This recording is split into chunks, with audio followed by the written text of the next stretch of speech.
Hello again guys, welcome back to the channel. In today's video we are back for another top 100 landing challenge attempt.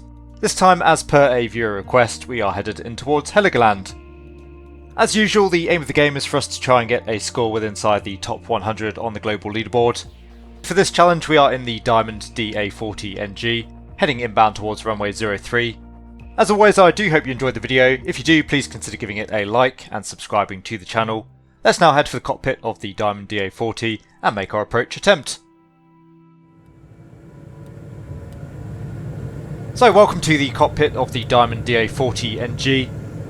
As you can see, we're doing about 85 knots here at the moment, just passing through 1,100 feet. Put the aircraft into a shallow descent, around 300-400 feet per minute should do us for now. And we'll just maintain a power setting of around 20% there on the load. You can see Heligoland, quite an interesting little couple of islands. We've got some fairly nice coastal features down there, a bit of a seawall by the looks of it. Pretty sharp cliffs there as well on the main island. Definitely have to come back and explore a little bit more at a later date. Looking at the nav display there, you can see we're just tracking along the coast of the westerly island at the moment. The airfield off on the easterly island. We've got a mast between us and the smaller island, so we'll just make sure we turn outside of that before we track inbound towards the runway. And now turning ourselves onto a little bit of a base leg for runway 03. Coming in from the left hand. A little bit high here at the moment, so we'll cut the power, we'll take full flap. The speed bleeding back now with the extra drag. I'm going to increase that vertical speed. We'll come down to a descent rate of around 600 feet per minute. Just trimming the aircraft for that.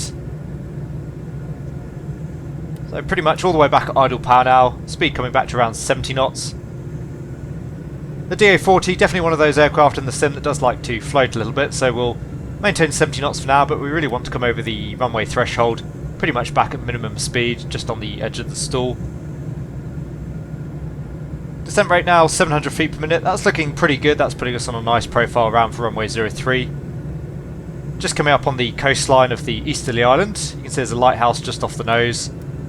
Looks like there's a few coastal defences down there at our 11 o'clock as well. And as I say, just making a constant turn to bring us round onto final runway 03. Looking at the windsock there, pretty straightforward. Just a bit of a light breeze down the runway centreline more or less. And again, just letting that speed bleed back, just coming through 63 knots. We want to be right back at 60 knots as we come over the threshold. Right on the edge of the stall there, that's what we want, holding the aircraft off all the way back on the power. There's touchdown. Looks like we were just a little bit long of the touchdown zone there, but overall not too bad. A fairly smooth landing. We'll come on to the brakes and bring the aircraft to a stop. So that landing was good enough for 1.76 million points. That was a Category A landing with the new scoring system. Overall, pretty happy with the landing, as I said, just a little bit long perhaps. As you can see in terms of landing precision, actually a little bit better than I first thought. We were 6 feet long there on the landing. Ground roll was 4 feet, so we just drifted slightly off the centreline, but I was pretty happy with that. And likewise, landing smoothness pretty decent. Overall, that score at the time of recording was good enough to put us at the number 4 spot on the global leaderboard with our 1.76 million points. Again, overall a landing that I was pretty happy with in the aircraft. Although I also think this is one of the easier landing challenges in the sim. There's not really too many curveballs thrown up at you. The wind's pretty straightforward, the runway is plenty long enough for the DA40, and overall the DA40 handles quite nicely. Anyway guys, once again within the top 100, I do hope that you enjoyed the video. If you did, please consider giving it a like and subscribing to the channel. If you have any comments or questions for me, you can leave those down in the comment section below. As always, a huge thank you to my channel members and patrons for all of your support, it's hugely appreciated.